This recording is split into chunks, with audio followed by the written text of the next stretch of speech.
How you doing today, bro? I'm doing good. All right, introduce yourself to the people. My name is Jason Neely. Um, Everybody always knew me as Lucky back when I was locked up, but I don't go by that no more. I'm a new man. Okay, how long you been out? Since September the 7th, 2023. Okay, so give us what you've been giving me because my man has been anxious to share. Not just we're not just talking about in this video, just to connect with me, but my schedule, his schedule, it didn't work out, so he's here. So take off, bro. Share with the people what you want to share. Well, okay. Well, first of all, I went to the Carroll Advance Unit to the Prison Fellowship Academy program, and man, I won't sit here and lie to you and play with you. I went strictly to make parole. You know, but while I was there, man, I was sitting in the back, with my arms folded across my chest, doing what I had to do to get through, right? And one of my counselors said something, man, that really kind of like touched home. And he's like, you know, storms are going to happen in your life, you know what I mean? And he said, you know, and when them storms happen in your life, you got to be planted in the soil, and that soil being Jesus Christ. You got to be like a tree planted in that soil, and he told me, he said, and you got to be planted around other trees, so when the wind blows, you know what I'm saying, you don't get knocked down, you know what I mean? And so, man, I'm just listening to that stuff around. I was like, man, maybe this dude's on to something, you know what I mean? So I just started listening more, and then, man, one day somebody invited me to go to church, and it wasn't nothing the pastor said. It wasn't nothing. It was just a feeling I got, man, and I just got consumed with guilt, and man, I just broke down crying, man. And one of my buddies, named Jesse Ortega, he took me in the back room and we started praying with me every day, man. And ever since then, bro, I just had this peace over my body, man. It's like I don't have to prove myself to nobody or nothing. I just, man, I don't, man, I just have a peace about myself. You know what I mean? And anyway, uh, fast forward, I made parole, and you know, I've never fasted or anything. You know what I mean? And then whenever I got that exact date of getting out, 2 weeks, 2 or 3 weeks prior to getting out, I fasted and I just got on my knees and prayed to God, man. I was like, God, my downfall has always been drugs, women, and chasing money. You know what I mean? And I was like, God, please, man, take this away from me, man. And man, I'm married. I got a Proverbs verse 31 woman.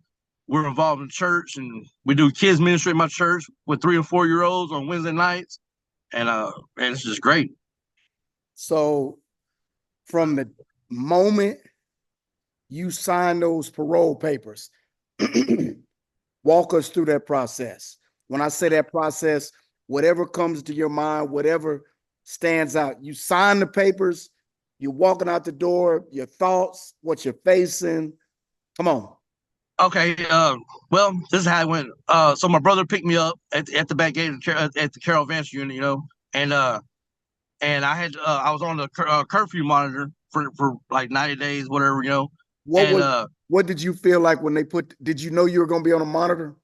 yeah, I did. When I got my papers, it told me on my papers, Okay. and but I had been Share on it before. share I what had it been on felt it. like when they put that monitor on.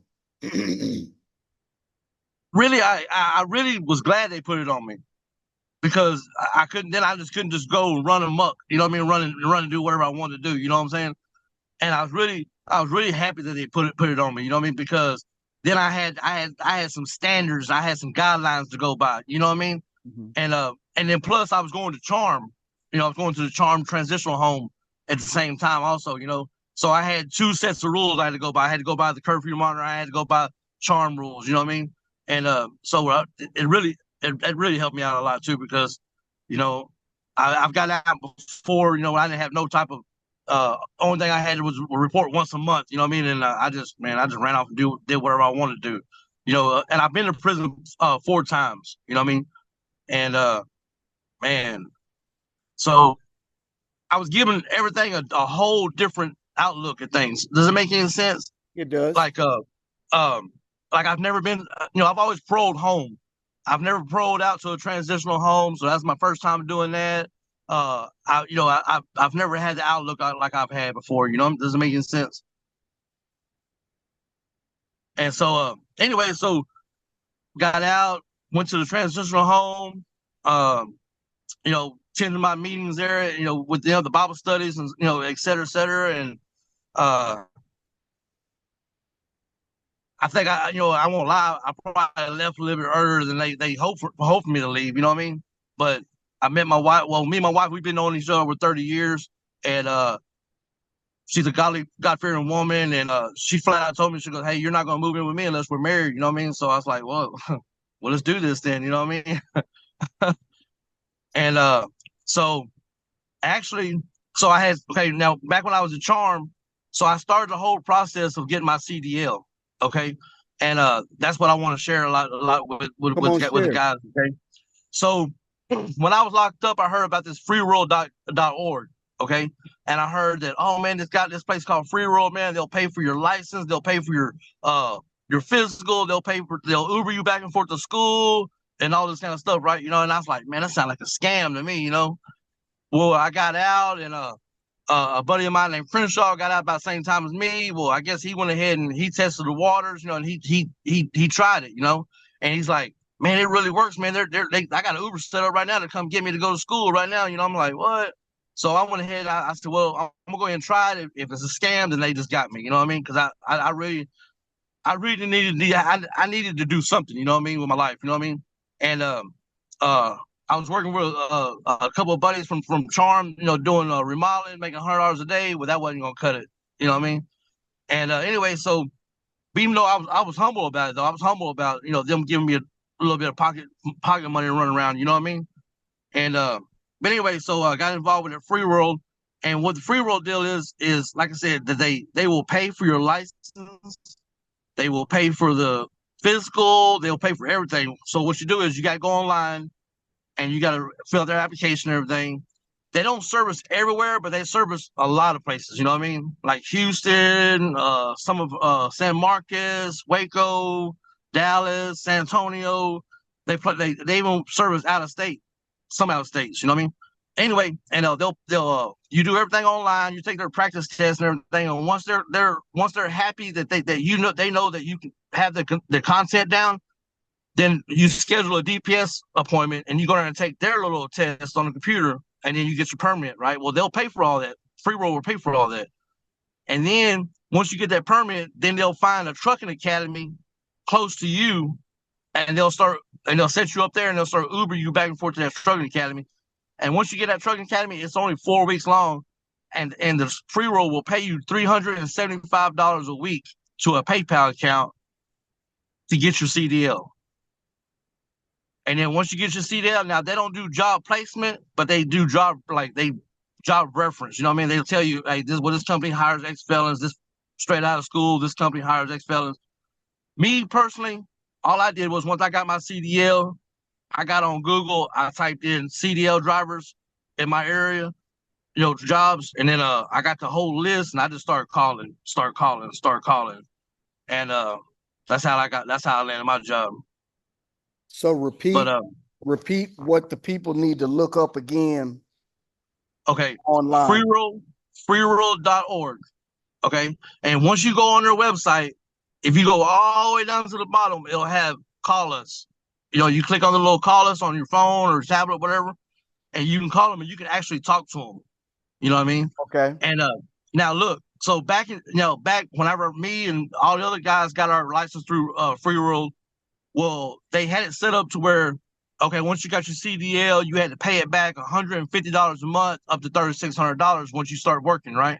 Okay. Well, now they just sent us a text message like 2 or 3 weeks ago and told us that we don't owe them anything because now they're getting federal funding. So you don't have to pay it back no more. Okay. So what was the hardest part of the process? Well, okay, so once you start doing their little classes online on Zoom, like we're doing right now, once you start doing their little class and everything, now you can set it up to whatever time you need to set up, like up to like 7 o'clock in the afternoon, right? Well, me, I was trying to work and I was trying to do the classes at the same time. You know what I mean?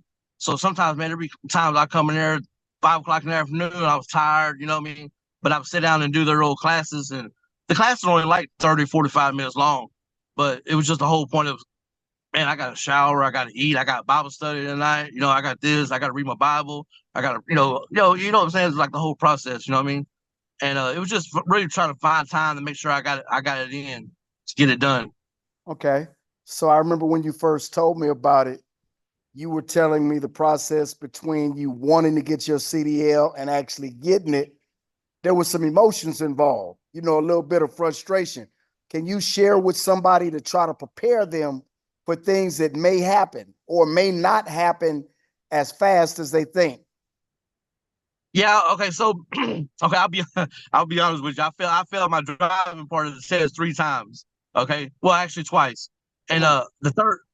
the third time I got it, but man, I was just really frustrated with just uh the process, and then so I'll tell you this here. The third time when I went and took my test, well, I had done moved to Waco. You know what I mean? And my DPS assignment my to take my test was in Houston. So I had to drop what I was doing in Waco and drive all the way back to Houston, 3 hour drive, you know what I mean? Just to go take this test, not knowing if I was gonna pass it or not, you know what I mean? And I was like, man, I hope I pass it this time, you know what I mean? And I told my wife, I was like, man, I got everything right on this last chance, you know what I mean? And then so if I wouldn't have passed it then after that I would have had to pay $350 out of pocket to use their truck again. You know what I mean? Yeah. And I was like, man, I hope I pass it this time. You know what I mean? And hey, look, and I'm gonna be honest with you. Before that DPS man ever got my truck, man, I just laid my head on the on the steering wheel and I said, God, please help me, please, man, I need this, man. Okay. So let me ask you this. Do you know some more people that have done what you've done? Yes, sir, I do. Okay.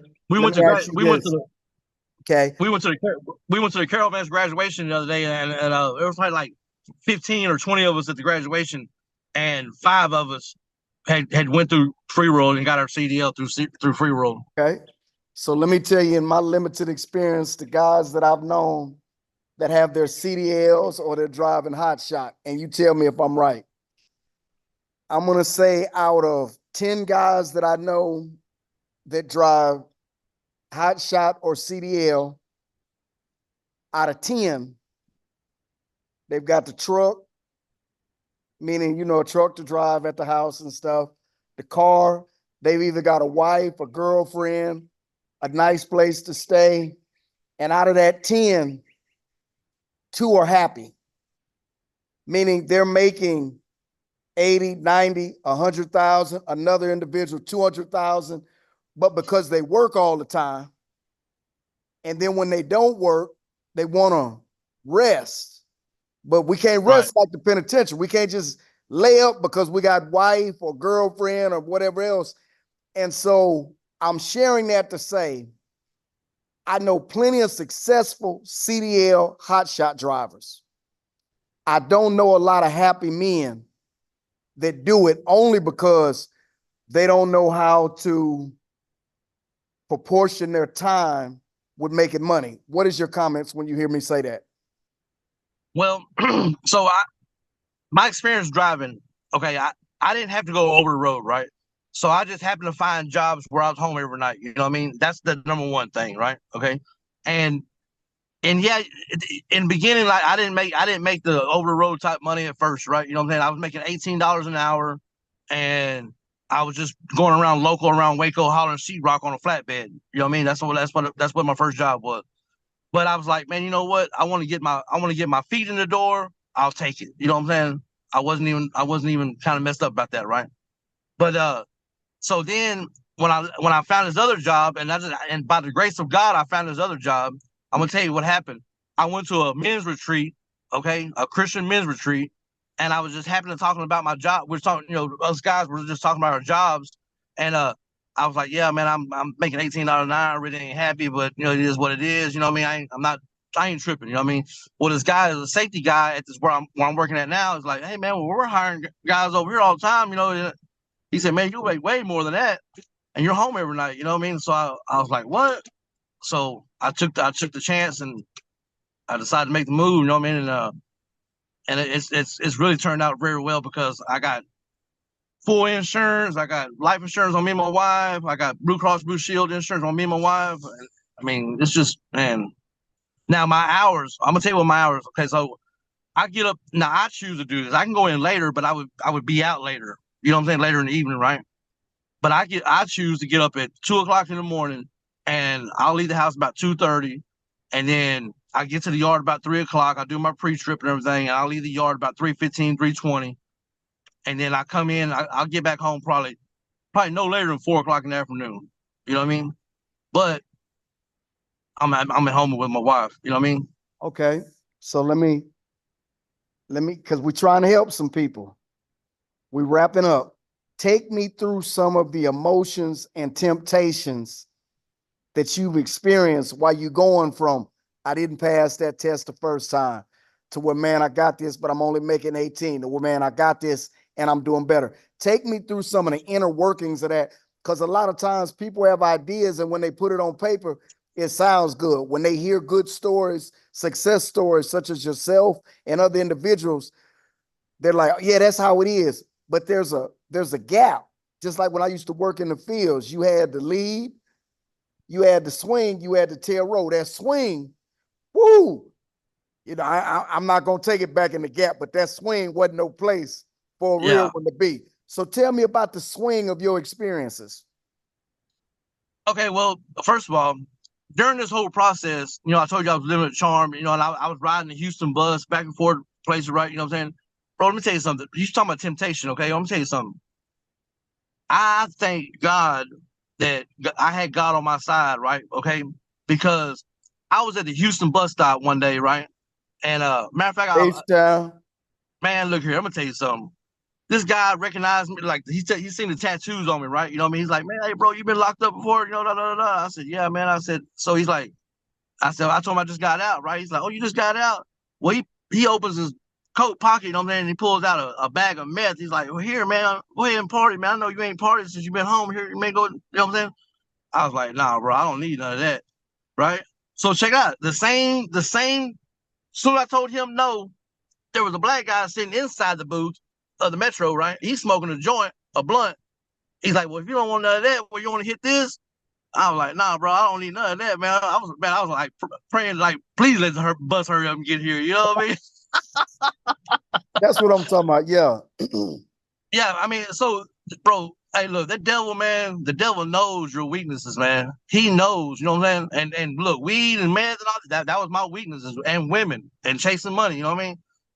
And look, and I'll be completely honest with you. So the first job I had when I got here, I wanted to say real quick. The first job I had when I got here, man, I had a guy that drove the forklift inside the shop where I was, right? You know what I mean? And I walked up on him and he smelled real loud, you know what I mean? He smelled like marijuana, you know? And he's like, man, you want to hit this? He had one of them THC pens, right? And I was like, nah, bro, I don't want to hit that, man. And you know what he asked me? He asked me why. He said, why you don't want to hit this? He said, you the law or something? I said, nah, I ain't the law or anything, but I said, I'm gonna tell you, if I hit that next week, I'll be up here selling dope to y'all. That's what I told him. I said, because I know me. I don't know how to stop. You know what I mean? I'm pedal to the metal. You know what I mean? I said, I'm good, man. I don't need none of that. And I just, it's all about, I think this is my personal opinion. I think it's all about while you're incarcerated, you got to work on yourself and you got to know yourself. You know what I'm saying? If you don't know yourself, then you're vulnerable to anything when you step out them gates. You know what I'm saying? Because that devil, he's going to know you better than you know yourself.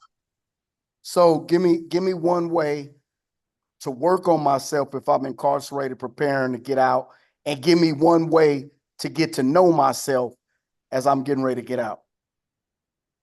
So I think it's the best thing is meditate, reflect, and pray. You know what I'm saying? And have a deep relationship with Jesus Christ as your Lord and Savior. That's what I think. You know what I mean? That's my Okay. personal opinion. Okay. Because it, Come on. it just because if you got that relationship with him, then he's gonna show you what he can do, and he's gonna show you what you don't need to do. Okay. I'm gonna go with that. Do you want to share anything with anybody watching this in closing? Man, I just hope all y'all, man, keep your heads up, and my prayers for every one of y'all guys locked up for real.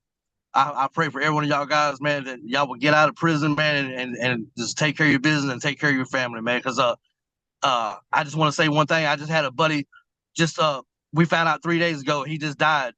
He got out at the same time I got out, and he died of OD of heroin and fentanyl.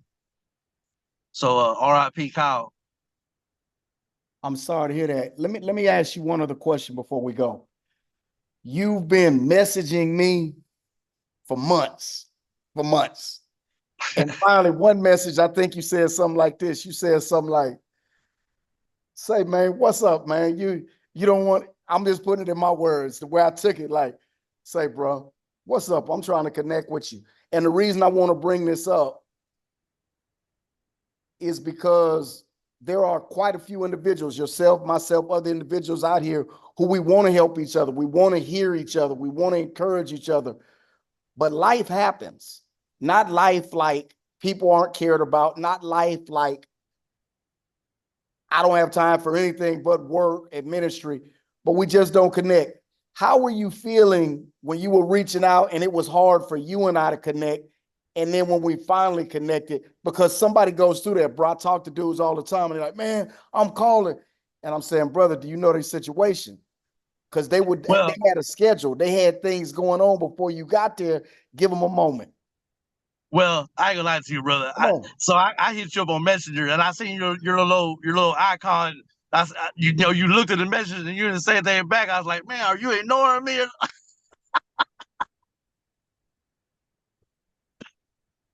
So, you know, what I mean, that's how I took it. I was like, man, this brother here ignoring me. I was like, man, what's up with this? You know what I mean? But nah, it's all good though, man. But nah, I mean, yeah, I mean, and you know what? My wife will tell you, my brother will tell you, everybody tell my family will tell you, boy, I look here, I'm not a patient person, boy. Hey, when I'm trying to get something done, I'm trying to get it done. Man, I understand. I respect it and I appreciate it. And I'm very proud of you. And I'm looking forward to hearing some more. Like I told you, I'm going to refer somebody to you on Yes, Monday. sir. And I think I gave your phone number to one of the, has anybody called you? Yes, sir. He did. He called me Okay. and he got on top of it, but come find out the free roll didn't service his area. Okay. Okay. Do you remember who that was? Rabbi.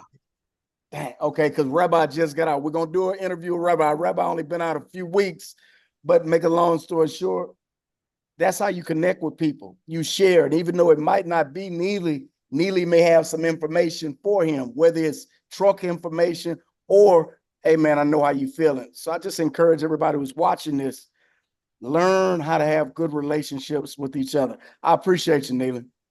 All right, thank you, sir.